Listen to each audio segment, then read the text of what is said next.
Quero então chamar o pastor Davidson para que esteja aqui conosco. Cadê o pastor Davidson? Bom dia, meu amigo. Tudo bem? Tudo jóia?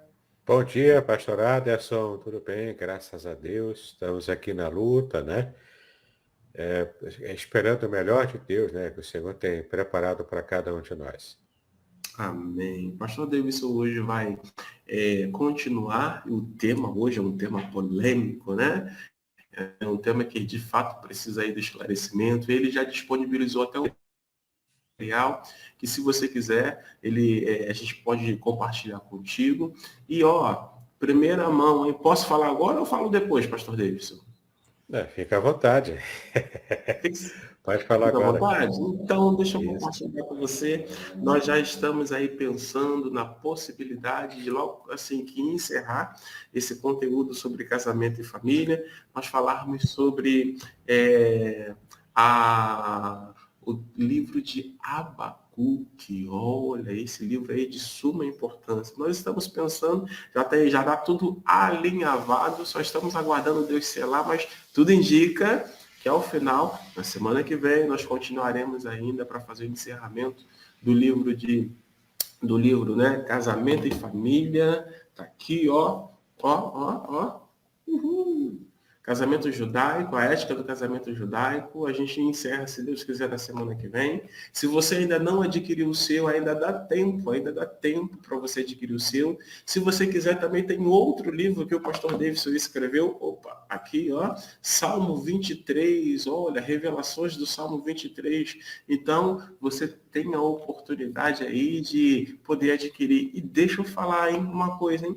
Para você que mora aqui no Espírito Santo, se você quiser adquirir, se você fizer aí contato com o pastor Davidson hoje, se você alinhavar tudo com ele hoje, eu estou recebendo visita no próximo final de semana, eu consigo trazer a custo zero com relação ao frete, hein? Custo zero em relação ao frete, hein? Mas você tem que falar com o pastor Davidson ainda hoje. Qual é o contato, pastor Davidson?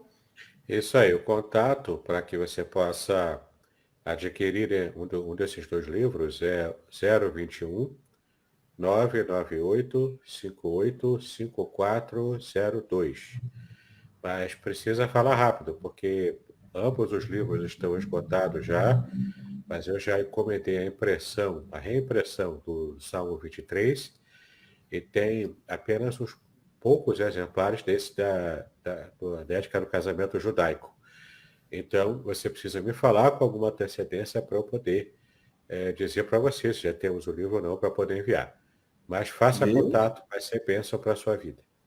Joia, joia, joia. Então, até sexta-feira eu consigo, até sábado eu consigo que esse livro chegue aqui. Mas, ó, você tem que falar até hoje, mais tardar até amanhã. Faz contato com o pastor Davidson e aí alinha tudo com ele. Depois ele só vai falar, pastor Adson, tenho aqui 3 entregas aí para o Espírito Santo. Como é que a gente faz aí? E aí eu vou dar os caminhos, tá bom? E agora, sem mais delongas, né, pastor Davidson, fique à vontade para que a gente possa, então, compartilhar aquilo que Deus tem colocado no seu coração sobre esse tema tão oportuno, tão importante. Bom dia, Amém. Neise. Deus abençoe a sua vida, Deus abençoe a sua família. Que bom tê-la aqui conosco. Bom dia, minha irmã, bom dia a todos. Vamos falar então hoje sobre esse tema, né, que é um tema transversal, que é um desdobramento do que temos falado aqui sobre o lugar da mulher, né, na sociedade bíblica. Então, já terminamos o conteúdo do capítulo, esse que é o último capítulo do livro da Ética do Casamento Judaico. E vamos então fazer um desdobramento, falando hoje sobre machismo e feminismo à luz da Bíblia.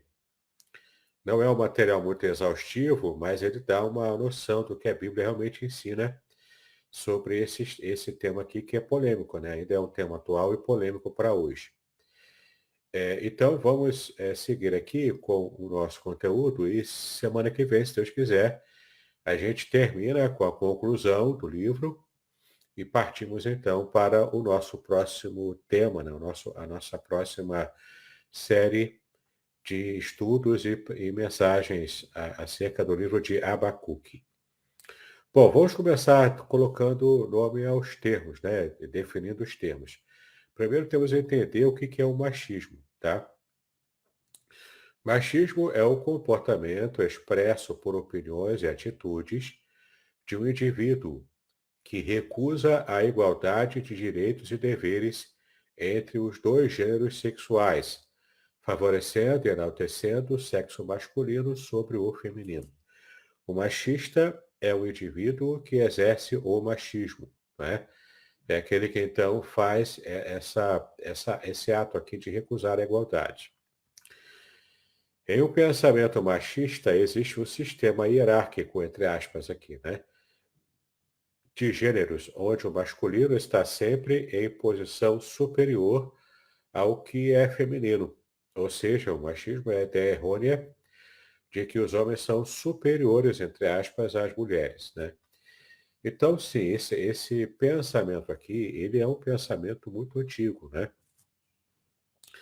É um pensamento preponderante ao longo da história universal, em que o homem, por ter o poder da força, devido à sua constituição física, às questões hormonais, ele acabou dominando as mulheres, sempre tidas culturalmente como o sexo mais frágil, né?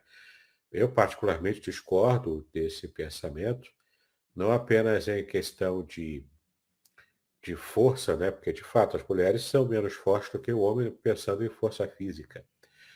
Mas se você for pensar em termos de maturidade, de força, força até força de caráter, força de foco, né, numa atitude, as mulheres elas conseguem superar os homens em muitas questões, né, ter aquela força de vontade para conseguir alguma coisa, para lutar por algo. A força da mulher ela é muito grande. Os homens é que não percebiam isso antigamente, né? Então o machismo, ele, infelizmente, ele existe. Ele é uma anomalia social e psíquica também, não é? Onde o homem subjuga a mulher, usando a sua força, força física, né?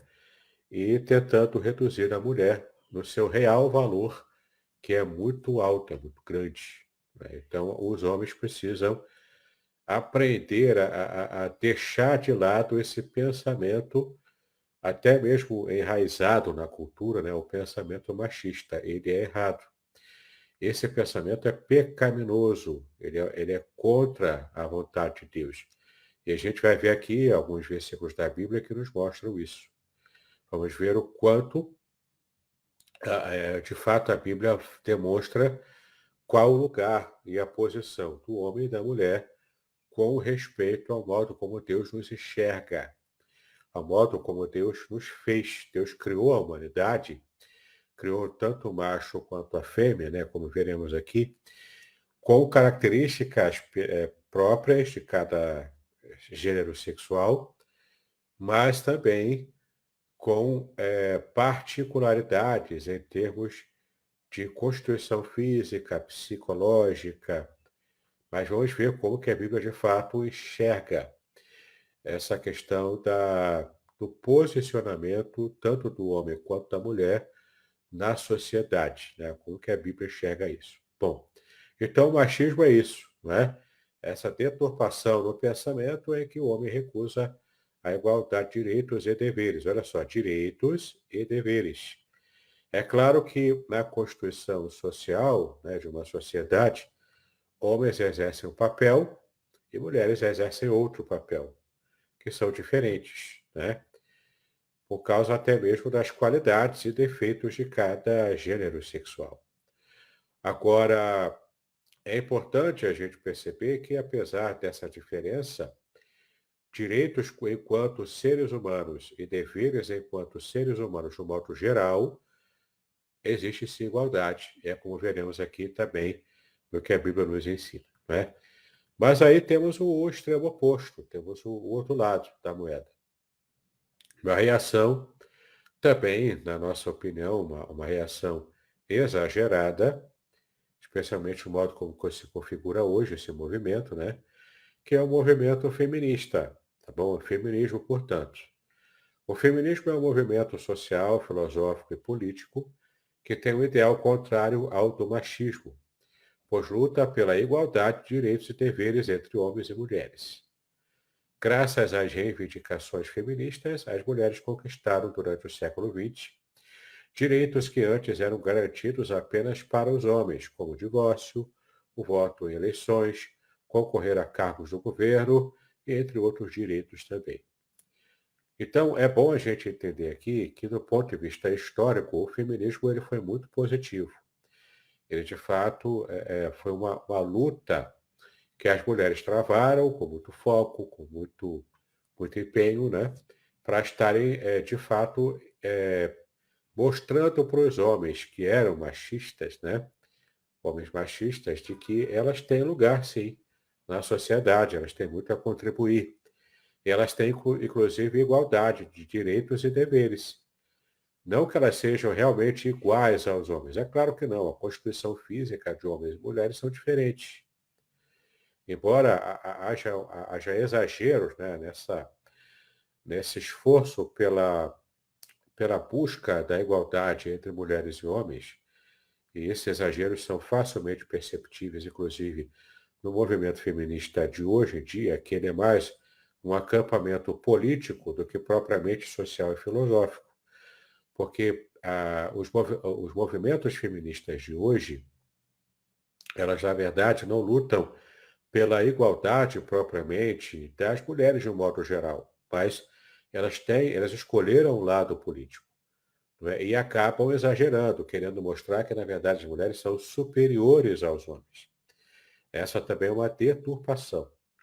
Tanto o homem não é superior à mulher, quanto também a mulher não é superior ao homem, tá? Mas temos aqui qualidades de um e de outro gênero sexual, e essas qualidades precisam ser percebidas, respeitadas, e conforme a gente vai perceber aqui no ensino bíblico, essa diferença de um e outro é para complementação, porque o homem não consegue ser perfeito sozinho.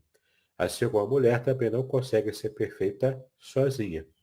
Por isso que Deus olhou para Adão, onde só existia Adão no Éden, e entenda, era um ambiente perfeito. Lá no Éden, era um ambiente perfeito, totalmente climatizado, tudo perfeito, mas Adão não se sentia completo.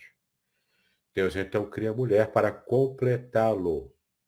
Entende? Mesmo observando os animais, o restante da criação, o homem não achou para si companheira que fosse idônea, que fosse equiparada a ele, né? Claro, entre os animais não existia, né?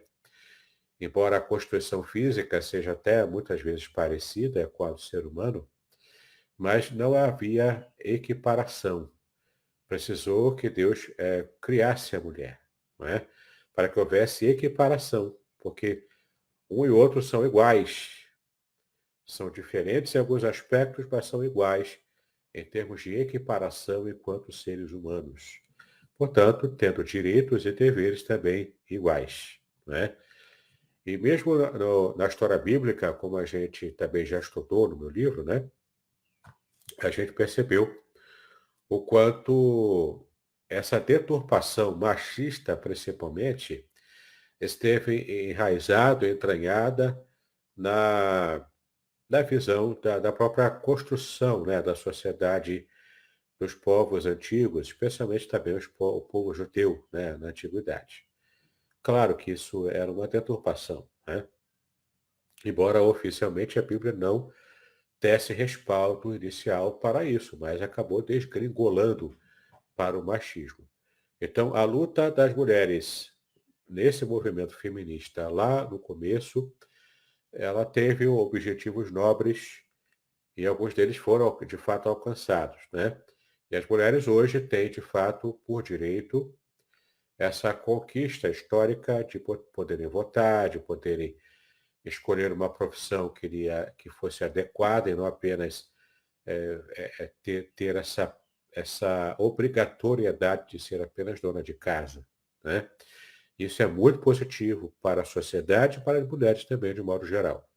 E se o homem também não for machista, ele também vai entender de que conquistas como essas também são boas para o homem, desde que ele não tenha esses preconceitos do machismo, tá? O problema é quando se exagera. Tanto o machismo é um exagero do homem, quanto o feminismo se tornou hoje um exagero da mulher também.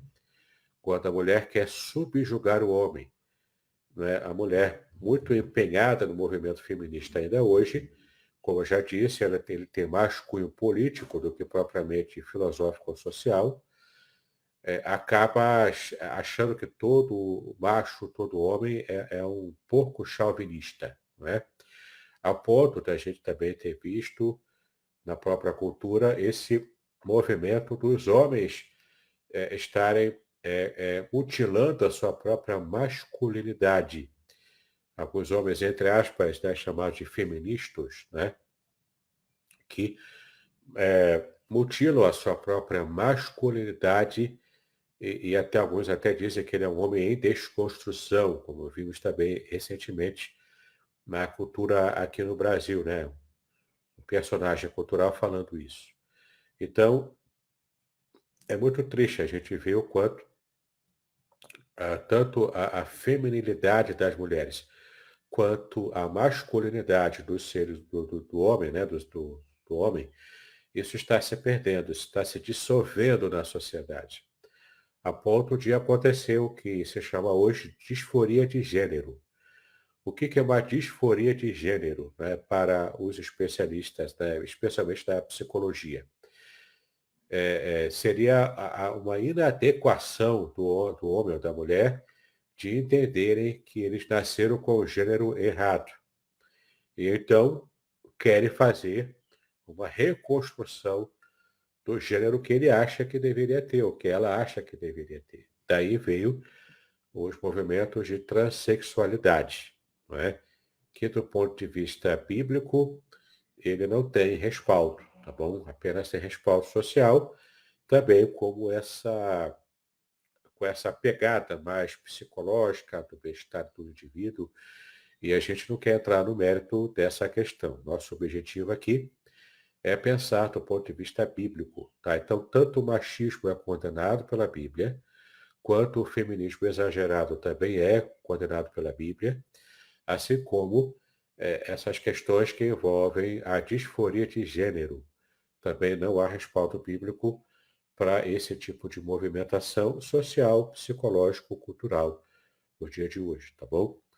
Há uma, há uma questão política envolvendo, né, esse tipo de ênfase que se dá na sociedade hoje, mas não convém aqui tratarmos desse tipo de assunto, tá bom?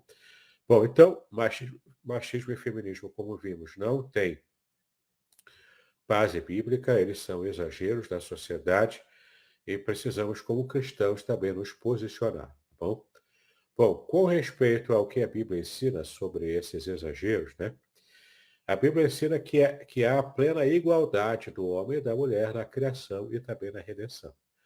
Essa igualdade ela é plena no que diz respeito à criação, portanto, na própria noção de ser, né, do homem e da mulher, que a gente chama em filosofia de ontologia, não é? Que é essa compreensão do ser humano, de quem o ser humano é, como ele se entende como ser humano no mundo, não é? Esse é o aspecto de estudo chamado de ontologia. Tem a ver com o ser. Então, na ontologia, a criação nos mostra a plena igualdade. E também na redenção, no que diz respeito à salvação espiritual, não é? Também não há diferença entre homem e mulher. Agora, é claro que nos aspectos práticos da vida, os gêneros têm sim diferenças, é lógico. Fisicamente, hormonalmente, psicologicamente, tudo isso você percebe a diferenciação, sim, entre homem e mulher. Você falar qualquer coisa diferente disso é ser, inclusive, anticientífico, porque a ciência reconhece apenas dois sexos, certo? Do ponto de vista hormonal, tá? Aqui nós estamos entrando no aspecto psicológico, ou mesmo dessa movimentação político, partidária e até essa movimentação propriamente social, não é? Bom, temos alguns versículos aqui que falam sobre essa plena igualdade do homem e da mulher, no que diz respeito à criação e também à redenção, a nossa história de salvação, né? Vamos ver aqui, de modo geral, esses versículos, tá bom? São vários aqui, e vamos entrar pormenorizadamente em alguns deles mais à frente, tá?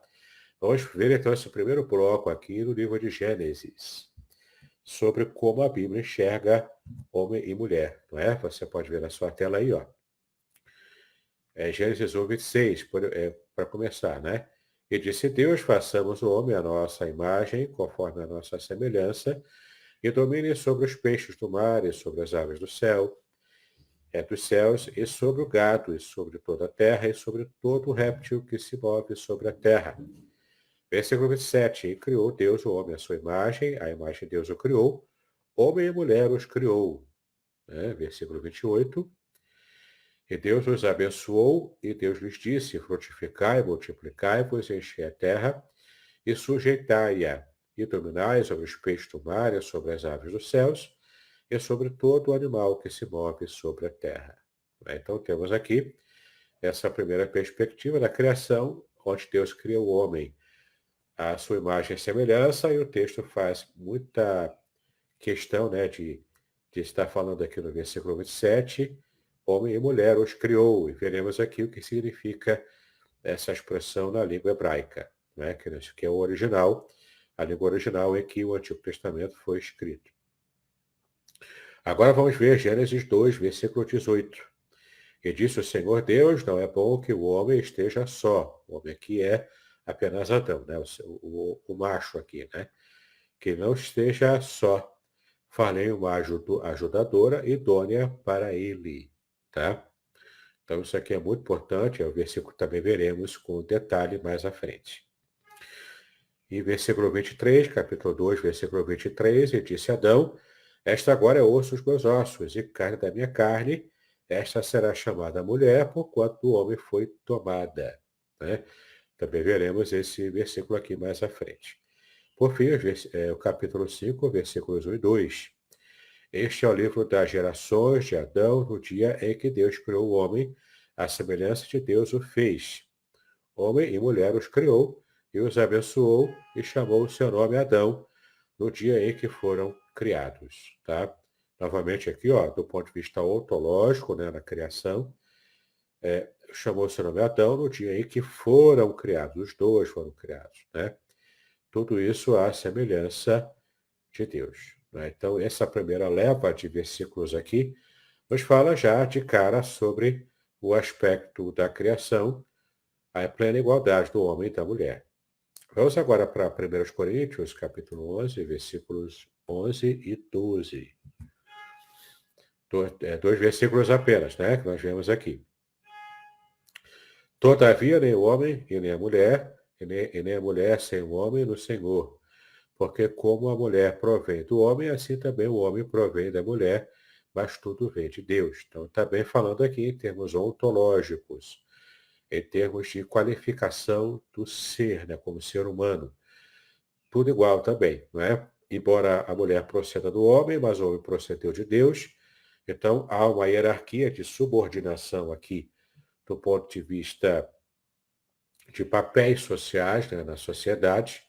Então, existe sim uma questão de subordinação, mas uma subordinação em amor, tanto do homem para com Deus, quanto da mulher para com o homem.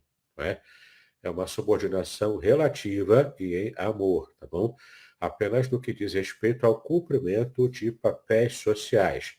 É nisso que consiste esse conceito bíblico da subordinação. O que passa disso é mutilar tanto o sentido bíblico quanto também abrir a margem, né, para uma deturpação social e até bíblica, né, como o machismo, né, como muita gente entendeu errado antigamente. Bom, agora a última passagem, isso aqui diz respeito à salvação, né? A redenção. Gálatas 3, 28. Nisto não há judeu nem grego, não há servo nem livre, não há macho nem fêmea, porque todos vós sois um em Cristo Jesus. Aqui tem um contexto, né, uma delimitação de contexto que se refere à salvação, à redenção. Portanto, a mulher não tem menos condição de ser salva do que o homem, tá bom? Tanto o homem quanto a mulher são iguais no que diz respeito ao alcance soteriológico, né? O alcance da salvação, tá bom? Então, esses, de modo geral, são os versículos que nós separamos aqui para entendermos a plena igualdade do homem no que diz respeito à criação, homem e mulher, né? Quanto também com respeito à redenção, à salvação do ser humano, a soteriologia bíblica, tá? De modo muito geral, são esses os versículos aqui. Vamos agora entrar pormenorizadamente em alguns deles, tá bom? E como o pastor Aderson disse, você também poderá solicitar a ele o PDF, esse PDF que eu estou usando aqui, para você ter em casa os versículos e os conceitos que estão aqui apresentados. Então, o primeiro texto que nós já lemos é justamente Gênesis 1, 27. E criou Deus o homem à sua imagem, a imagem de Deus o criou, macho e fêmea os criou. Então, temos aqui alguns destaques que eu coloquei aqui nesse nosso slide, né? Então, você vai ver aqui as palavras em amarelo no versículo, que foram destacadas aqui, para que entendamos como aparece no hebraico e também o significado, né, dessas palavras aqui no original. Então, primeiro verbo criar, né? Criou. Aqui o verbo criar. Em hebraico, bará, é o verbo bará. Criar do nada. Apenas Deus, ele é admitido nesse verbo aqui como o agente dessa criação, desse tipo de criação. A palavra bará em hebraico aparece lá em Gênesis 1, versículo 1, que diz, criou Deus, criou Deus o homem, né? Criou Deus ali os céus e a terra. Então, a gente vai perceber que é esse mesmo verbo utilizado, ou seja, Deus agindo diretamente na criação, e sendo apenas ele o agente desse ato de criar, tá? Quando se usa em hebraico a palavra bará, apenas Deus é o agente da criação, porque realmente traz essa ideia de criar do nada, sem matéria pré-existente. É uma criação eminentemente divina e o ser humano não tem condição de criar nada que seja do nada, né? Que seja sem matéria pré-existente, tá? O homem apenas transforma o que já existe na natureza. Ele pode transformar, tá? Deus é aquele que cria, que torna concreto algo que era abstrato sem nenhuma matéria pré-existente. Essa é a ideia do verbo bará, em hebraico, criação do nada, tá ok? Então é interessante que tanto Deus usou, o texto bíblico, né, usou o verbo bará para se referir a Deus, criando do nada toda a criação, quanto também o homem e a mulher. Né? Olha que interessante, né? Deus usando também esse verbo criar, mas embora a criação do homem e da mulher tenha tido matéria pré-existente, né? Mas o fato é que criar o homem dessa maneira, ainda que usando o pó da terra, essa matéria pré-existente, só Deus é que tem poder para fazer. Por isso que o ser humano, ele pode tentar fazer clonagem, mas mesmo a clonagem humana é feita de material genético pré-existente. Criar do nada, realmente, só Deus é que pode fazer. Né? Ainda que de modo indireto, né? como ele fez para criar o ser humano. Primeiro ele fez do nada o pó da terra. Depois, com o pó da terra, matéria pré-existente, ele criou Adão. E depois de uma parte, né, a costela de Adão, Deus então criou Eva. Então é muito interessante a gente perceber esse modus operandi que Deus usou para poder dar curso à criação. Podcast Exegese e Exposição. Exegese on demand para você.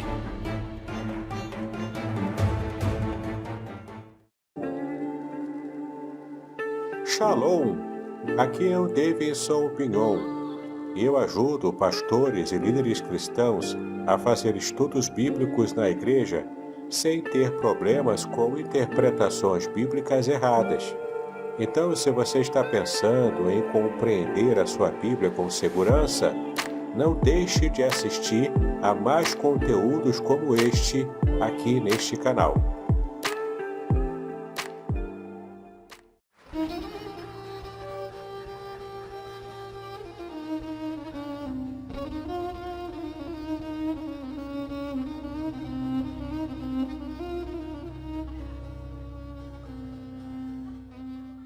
Shalom! Quero falar sobre o livro Revelações Originais do Salmo 23. Nesta obra, o reverendo Davidson Bignon nos convida a minerar pepitas de ouro escondidas no rico solo do Salmo 23. Todo livro é melhor compreendido em seu idioma original, em sua época original e em seu local original. Estamos distantes dos três no que diz respeito à Bíblia. Assim como o pastor guia as ovelhas, o reverendo o tomará pela mão e o guiará em todo o trajeto para entender o Salmo 23 com todas as suas nuances que, infelizmente, se perdem em português. Numa época onde se tenta falsificar o sentido das escrituras utilizando os idiomas originais, o reverendo Bignon nos traz uma tradução correta do Salmo, e uma interpretação sóbria, sem exageros dos termos em hebraico que sofrem prejuízo na tradução para a língua portuguesa. Coisa horrível é comprar bijuteria pensando ser joia rara. Aqui não é o caso. Realmente você aprenderá a minerar pepitas de ouro com este livro. As minhas já estão guardadas no cofre. Você se surpreenderá e se emocionará com a profundidade dos sentidos das palavras do Salmo 23. Espero que este livro seja um refrigério para a sua alma, assim como foi para a minha. E que você entenda que, mesmo que esteja passando por um deserto escaldante agora, o Divino Pastor lhe guiará até águas frescas e tranquilas. Assim, para ter uma boa leitura, acesse o link na descrição.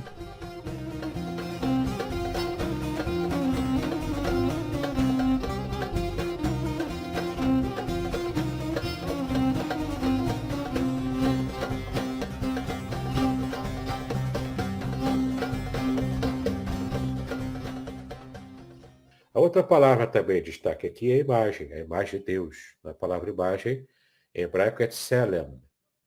Tselem, né? Imagem aparece a projeção. A ideia aqui é a projeção de uma imagem imperfeita. É uma projeção imperfeita de quem Deus é. Então, de fato, quando Deus criou o ser humano, ele o fez à sua imagem, ou seja, uma projeção dele aqui na Terra. Quando você entende esse conceito de tselem, imagem, né, e semelhança, então você vai perceber que por isso que Deus ele é tão contra, e a Bíblia fala tão massivamente contra a característica do homem, né, do ser humano, de criar imagens de adoração, seja do próprio Deus, ou seja de um outro Deus. E o motivo é muito simples, quando você entende esse conceito. Porque para você poder projetar Deus de modo que você enxergue um objeto inanimado como uma estátua de adoração, não representa Deus, porque Deus é o Deus vivo. E ele próprio já providenciou a representação visível para esse mundo de quem ele é, que é uma projeção de qualidade inferior, mas assim, ainda assim, uma projeção de fato e mais condizente com a realidade de quem Deus é, que é o próprio ser humano, o ser vivo andando aqui na Terra. Entende? Então, por isso que não podemos fazer imagens de escultura para representar Deus ou para adorá-lo usando essas imagens, usando esses talismãs, entre aspas, né, para adoração. Não é necessário nada disso, porque Deus é espírito e importa que os seus adoradores o adorem em espírito e em verdade, como Jesus mesmo disse lá em João capítulo 4. Tudo isso por quê? Porque Deus mesmo já providenciou uma forma de projetar a sua imagem aqui na Terra para que a gente enxergue como Deus é, quem Deus é e como Ele é, que somos nós, os seres humanos. Olha que interessante, né? O próprio Deus já providenciou essa projeção de sua imagem aqui na Terra. Por isso, a Bíblia é tão contra a adoração a deuses. Ou mesmo você fazer, né, imagens para poder cultuar a Deus, tá? Então, Tselem, imagem, aparece a projeção de quem Deus é, ok? Palavra macho também está destacada aqui, né? Macho e fêmea, né? Macho. Hebraico zakar. Zakar é macho mesmo, né? Tanto para homem quanto para animal. Então aqui está enfatizado com a palavra zakar, está enfatizada essa ideia de gênero masculino, tá? Aqui não é homem de modo genérico. Muito menos o que culturalmente o pessoal está dizendo hoje do homem desconstruído. Não tem que desconstruir o homem. Você não tem que mutilar o fato do homem ser macho, não é? Não tem que menosprezar isso. Não tem, o homem macho não tem que ter vergonha de ser macho.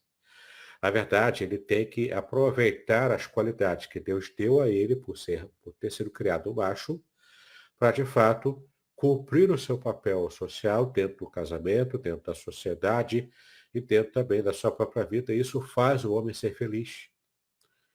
Quanto mais a gente vai criando algum tipo de instabilidade emocional, porque alguém foi criado, um ser humano, nessa qualidade de ser macho, não é? Isso vai prejudicar a própria pessoa, porque essa disforia de gênero acaba trazendo qualquer tipo de infelicidade ao ser humano por se sentir sempre incompleto e se sentir sempre sem se encaixar na própria sociedade, não é? E isso cria, inclusive, situações de patologia emocional. Então, a palavra zakar é uma ênfase na língua hebraica para essa ideia do macho. Então, Deus criou Adão macho, tá bom? Não tinha que escamotear ou que esconder, não, é macho, e pronto, e ponto final, né? Isso está muito claro na Bíblia. Também a palavra fêmea, em hebraico, nekevá. Nekevá, em hebraico, é fêmea, mulher, que é a mesma, tanto para a mulher mesmo, né, ser humano, quanto para animal também.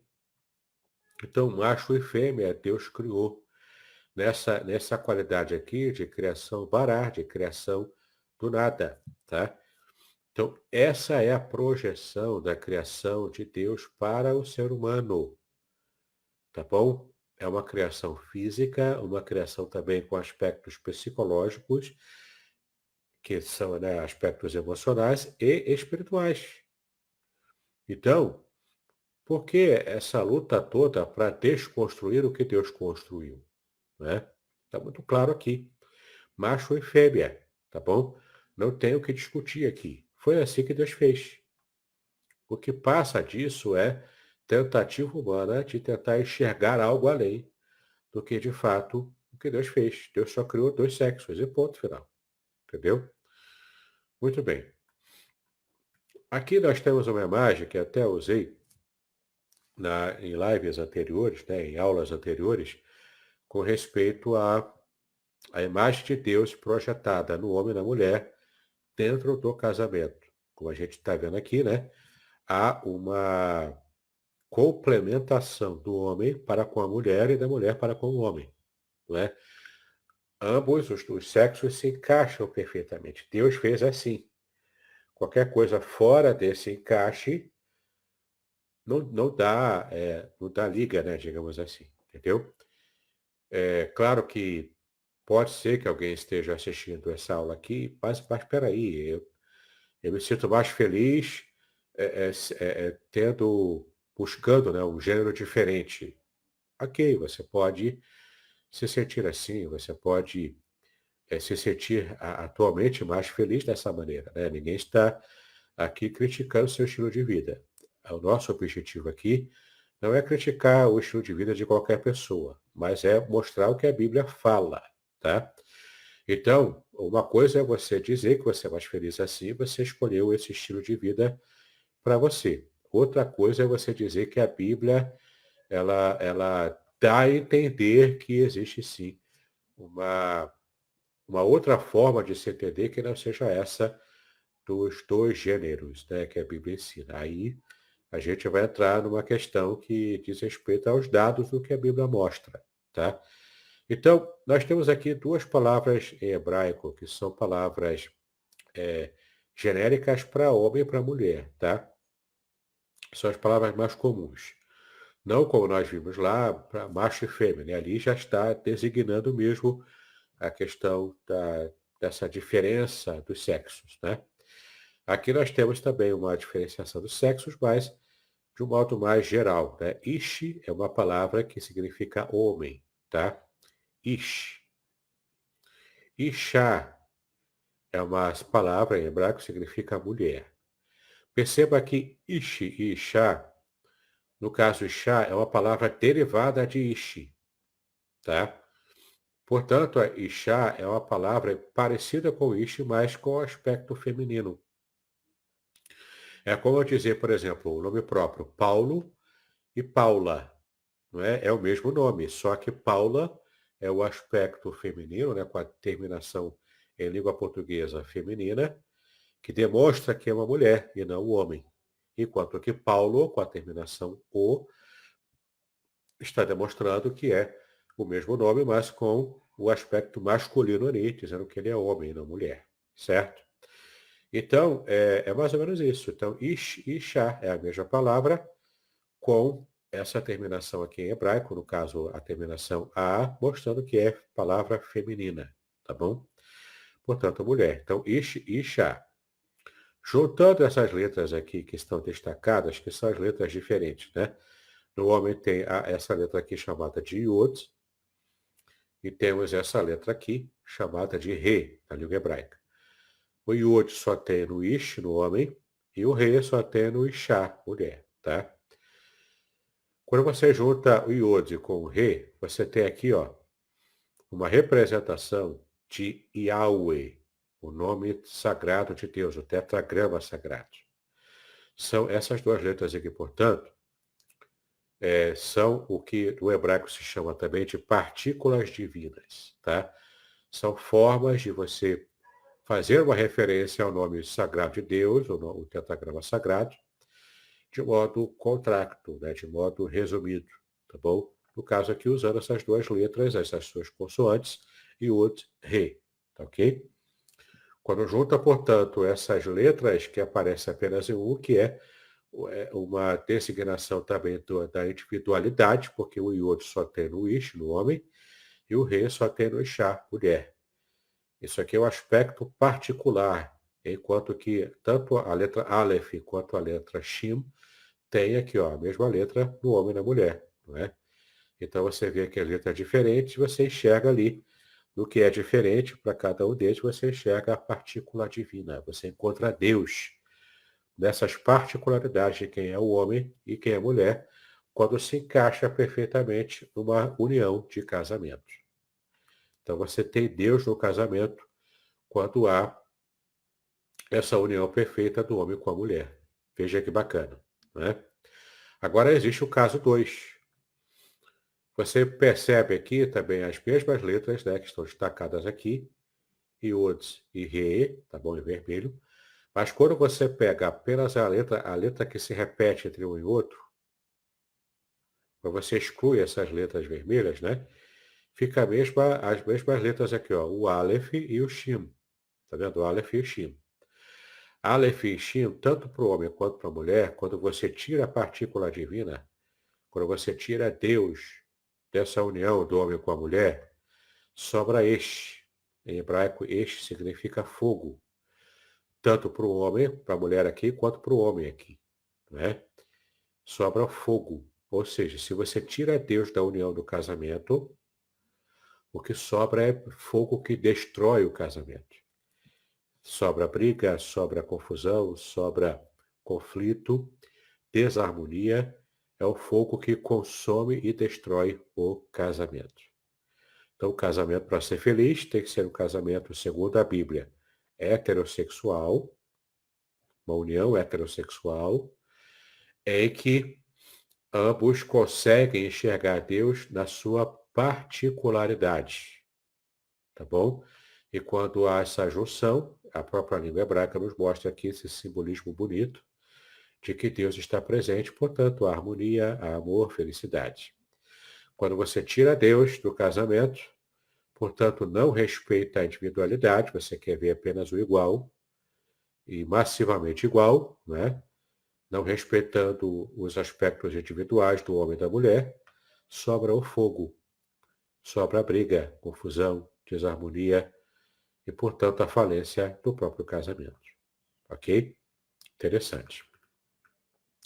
Próximo versículo. E disse o Senhor Deus, não é bom que o homem esteja só, falei uma ajudadora que esteja como diante dele, que seja idônea, né, diante dele. A palavra ajudadora em hebraico ezer, significa ajudadora, aquela que ajuda, tá? Ezer, portanto. Como que diante dele é uma expressão hebraica, é o que tecnicamente a gente chama de hebraísmo, que é uma forma hebraica de se fazer referência, né? É uma forma típica da língua hebraica de dizer alguma coisa. Em hebraico aqui é apenas uma palavra que expressa essa expressão inteira aqui. A palavra neged. Neged em hebraico. Na frente dele, ou seja, a mulher está na frente dele. Ele é notável. Ela é correspondente aos anseios e necessidades do homem, tá? Aqui há a ideia de igualdade, pois a mulher é perfeitamente correspondente às necessidades do homem, sendo apenas ela suficiente para completá-lo adequadamente. Então, o homem não é completado com os animais. Tanto que Deus colocou lá os animais para ele dar nome e ele percebeu que não tinha ninguém que era compatível com ele. Não tinha animal compatível com ele. Deus então cria a mulher e ele percebe, olha, essa é osso dos meus ossos, carne da minha carne, está tudo igual, porque de fato Deus criou essa mulher para ser complementadora dele. Ajudadora aqui no sentido de complementar. Com as características diferentes que a mulher tem, ela complementa o homem. E também com as características que o homem tem, na sua particularidade de ser um macho, ele também complementa o que falta à mulher.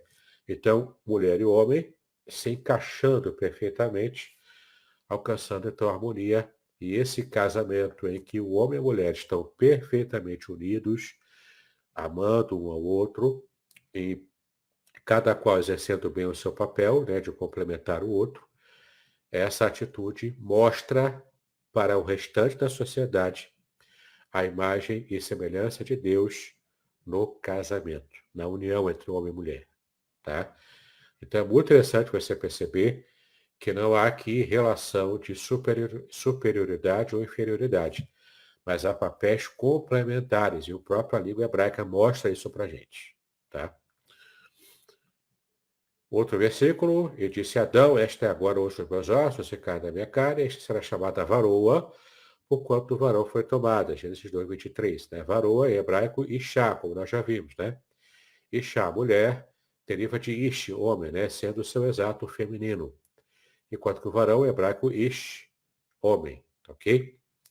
As diferenças são anatômica, psíquica e emocional, mais igualdade ontológica referente ao ser. Ou seja, claro que na anatomia física do ser humano, do homem e da mulher, tem diferença. Qualquer um pode notar isso.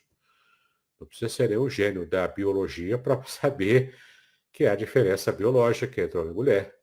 Isso é plenamente científico. A diferença também é psíquica. A mulher tem emoções e pensamentos que são um pouco díspares do modo como o homem tem, né? De modo geral. Portanto, psíquica e emocional. Tá? Agora, do ponto de vista espiritual, da espiritualidade, é tudo igual. Aqui não tem diferença. Homem e mulher podem se ligar igualmente a Deus sem diferenciação. Tá? Porque eles têm igualdade ontológica, referente à própria constituição do ser humano. Ok? Outro versículo também interessante aqui, é o último versículo que veremos, portanto já estamos terminando. Nisto não há judeu nem grego, não há servo nem livre, não há macho nem fêmea, porque todos vós sois um em Cristo Jesus. Aqui é claro que o contexto de Gálatas 3:28 se refere ao contexto da soteriologia, da salvação, a redenção, portanto. Né? Como estamos falando, em termos de redenção e de salvação, não existe diferença nem étnica, no caso aqui judeu nem grego, nem social, no caso servo ou livre, e nem também sexual, no caso macho ou fêmea. Né? Não tem diferença no que diz respeito à salvação, é todo mundo igual. Todo mundo tem condições de aceitar a Cristo como Senhor e Salvador, e daí ser salvo, né, eternamente. Então não há diferença no que diz respeito à salvação para macho e fêmea, né, que é o nosso tema de estudo hoje. mas as diferenças étnicas, sociais ou sexuais permanecem existindo, tá bom? Mas são relativizadas em Cristo no que diz respeito, então, à salvação. Tá bom? Terminamos aqui, então, com o nosso conteúdo. Eu quero agradecer aqui ao pastor Aderson, né, e interromper aqui o compartilhamento. E agora abrir aqui para perguntas e respostas e o nosso pastor aqui conduzir o restante. Ok, e aí pessoal, irmão, se você tiver alguma pergunta, quiser fazer no chat, fique à vontade para fazer a sua pergunta, para que o pastor Davidson possa responder. E aí vamos lá. Enquanto você aquece aí para fazer a sua pergunta, deixa eu entrar aqui. Vocês dizem, na sua exposição, você falou que o feminismo tem aspectos positivos, né? Aspectos positivos no que tange ao direito, no que tange aos deveres e também no que tange a dar uma certa equiparação, entendendo a singularidade de ambos, né? Tanto do ponto de vista do homem quanto do ponto de vista da mulher.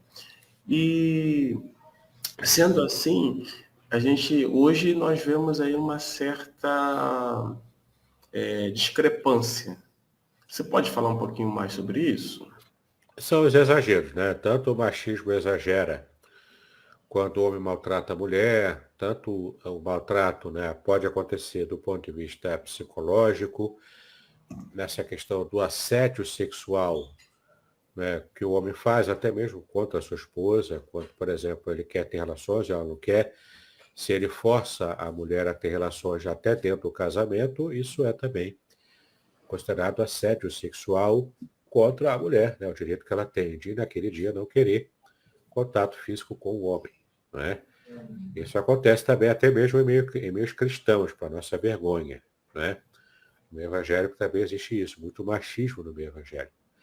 Isso é errado, é exagero, isso é pecado contra Deus. O machismo, de modo geral, é pecado contra Deus. Assim como o feminismo também está se tornando hoje também um movimento exagerado, se tornou hoje mais um movimento político do que propriamente um movimento de libertação das mulheres. Né? Então, o movimento, do jeito como começou inicialmente, ao menos de modo pragmático, né? Não me refiro aqui à intenção que estava por trás de quem criou o movimento feminista. Né? Eu não estou me referindo a isso. Isso aqui não é uma discussão agora sobre isso. A discussão é que, de modo pragmático, o movimento feminista, no começo, teve aspectos importantes e teve conquistas importantes, sim, para o direito da mulher. E se hoje a mulher pode falar abertamente, pode votar, pode concorrer a cargos públicos, né? Isso tudo é conquista, sim, do movimento feminista. Não estamos aqui negando esse aspecto importante para a sociedade e para as mulheres de um modo geral. Tá? Isso é muito importante. Agora, o que de fato a gente também percebe é que esse movimento feminista hoje extrapola esse tipo de objetivo inicial. Ela quer mostrar que elas são superiores aos homens, aí está entrando no mesmo campo de exagero, de erro, que o machismo teve no começo. Né? É como se fosse um endurecimento na reação para poder fortalecer cada vez mais. Né? Se fala hoje, inclusive, em empoderamento feminino. Não é? Aí, para ser sincero, a sociedade precisa se decidir. O que ela quer? É mulher forte ou mulher que tenha dúvidas sobre a sua sexualidade na disforia de gênero?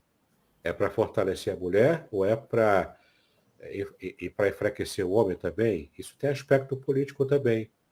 E a sociedade ocidental ela pode pagar um preço alto, inclusive numa situação de guerra, uma situação de invasão de um país, que leva muito a sério, em que muitos dos homens, né, são feminilizados.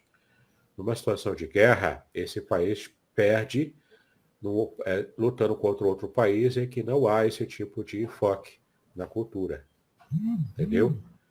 Porque, de fato, o poder masculino é o da força. E numa situação de guerra, claro que mulheres podem também lutar numa guerra, não é? Mas numa situação de guerra, pelo fato do homem ser mais forte, constituído fisicamente assim, naturalmente assim, não é? numa situação de guerra, o país que tiver mais soldados homens leva vantagem. Entendeu? Aqui não é questão de preconceito. Aqui não é questão de você diminuir o valor das mulheres lutando numa guerra. Não é isso. É uma questão de constatação puramente física. Né? E, de fato, isso pode afetar sim, o resultado de uma guerra numa situação dessa. Jóia. Deixa eu então pegar um gancho aí no aspecto que você fala sobre exagero e vamos, de forma rápida, né, por conta do tempo, exageros dentro do arraial evangélico, tanto por parte do feminismo quanto por parte do machismo. Né? Você pode citar alguns exemplos? Pode falar alguma coisa? Claro que eu não vou citar exemplos numeralmente, lógico. Né? Certo, certo. Mas de Não forma vamos geral. fazer isso. Uhum, claro. Mas existe sim, por exemplo, é mais comum você encontrar o exagero machista no meio evangélico, até por causa de uma compreensão errada dos versículos que vimos aqui. Né? Entende que o homem é superior, entende que o homem precisa dominar sobre a mulher, a questão da submissão feminina, né, que foi deturpada também, esse conceito, né? A Bíblia não fala de submissão total a ponto de desumanizar a mulher. Tá? Não é isso que a Bíblia diz. Né? A submissão aqui é apenas funcional, dentro do casamento na união do homem e da mulher. Então a mulher exerce papéis sociais dentro da família e o homem também exerce papéis sociais dentro da família. Não há problema algum, por exemplo, se a mulher está empregada e o homem está desempregado, o marido combinar com a esposa, olha, eu fico com as crianças nesse período, enquanto você traz o dinheiro para casa. Depois, quando inverte, volta novamente ao papel social normal, do homem trabalhar e a mulher cuidar da casa. Ou a mulher conseguir cuidar da casa e trabalhar ao mesmo tempo, se ela consegue fazer a dupla jornada, entendeu? Mas se o homem, por exemplo, está desempregado, problema algum, ter que cuidar da casa e das crianças, enquanto a mulher vai trabalhar, se essa é a configuração atual dentro da família, entendeu? Homens que não conseguem aceitar isso é por machismo, é o exagero, inclusive no meio evangélico. Não é? Homens que forçam as mulheres a fazer o que elas não querem, dentro do próprio lar, e ainda usando os versículos bíblicos aí isolados para poder respaldar o que não dá para respaldar, né, na Bíblia. E também há exageros entre as mulheres, quando são muito influenciadas pela visão política do feminismo, do modo como se tornou hoje, né, essa visão do empoderamento feminino. Então, a mulher tem que pisar no homem como se pisa no diabo. Né? Isso também é um exagero, também existe isso no meio evangélico também. Existe também. Né? Tem mulheres que batem nos homens hoje em dia. Tem homem que é tão desconstruído que ele apanha da mulher. Né? O que é a completa inversão do erro. Então você não tem que virar a chave do erro, você tem que sair do erro.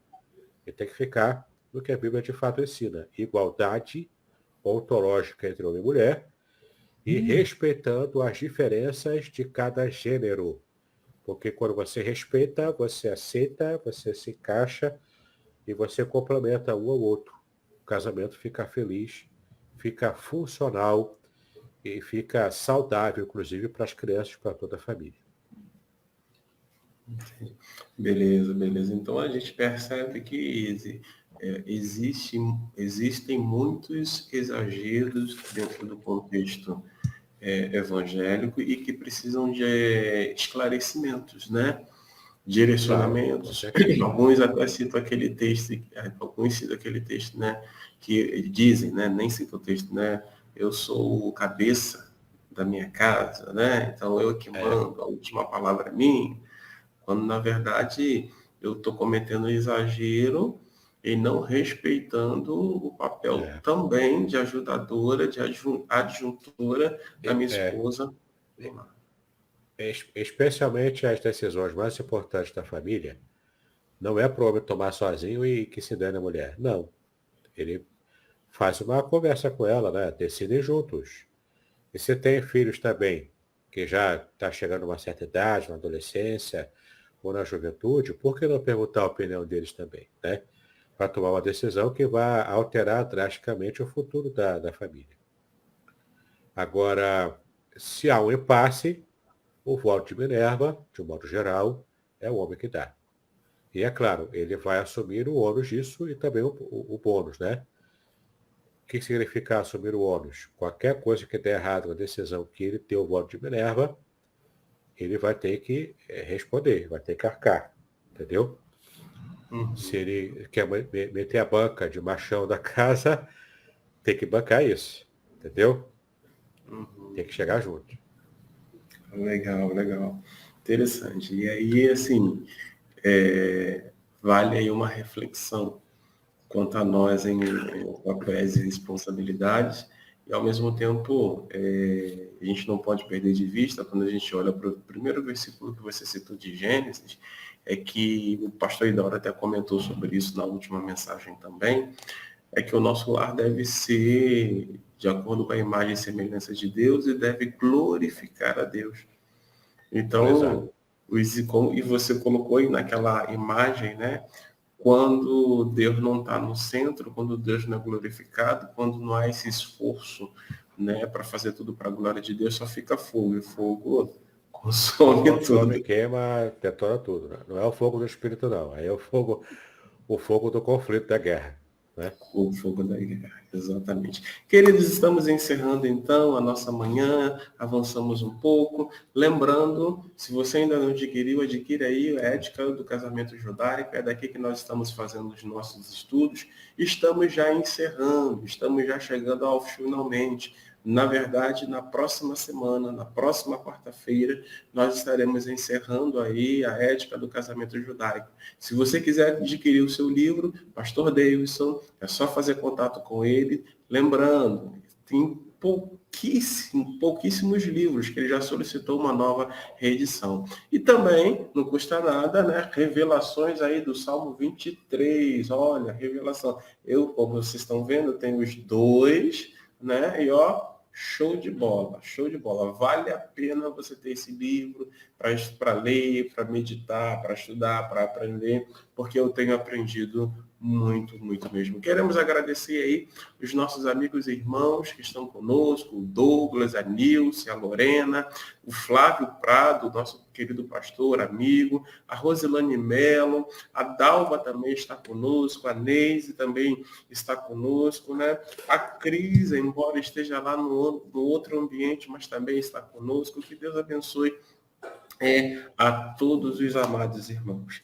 Ok? A Loreta falou, sabe as palavras. A Neise falou, muito obrigado pelos ensinamentos, isso é muito bom. A Neise falou, concordo, certamente está havendo uma desconstrução do homem, isso é muito bacana. Queridos, o pastor Davidson retornará então na próxima semana. E eu vou usar a seguinte expressão, tá? Já tem um outro estudo engavetado, né? Que estudo que está engavetado, pastor Aderson?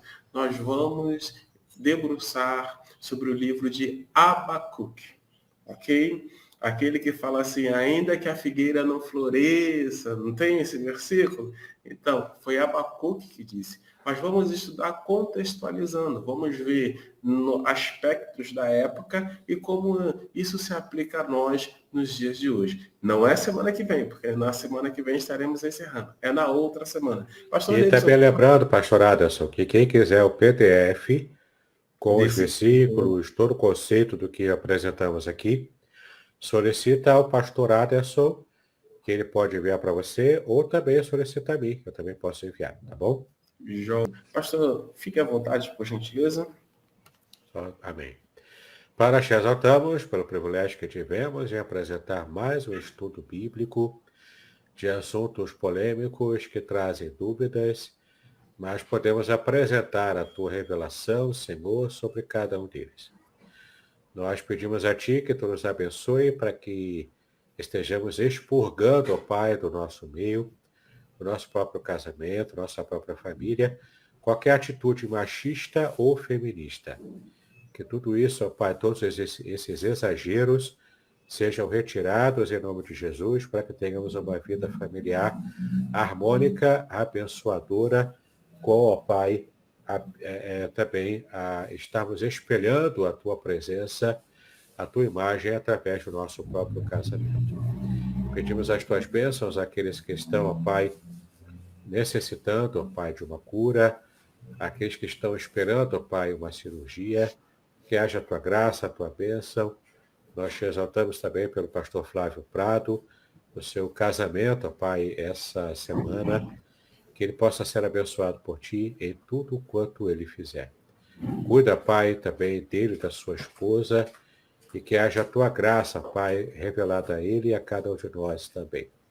Nós assim colocamos tudo em tuas mãos, agradecendo a ti pela oportunidade, em nome de Jesus, hoje e para sempre. Amém e amém. Amém, amém. Próxima quarta-feira, retornaremos aí com o pastor Davidson e amanhã temos Amanhã com Deus. Shalom para todos. Shalom a todos.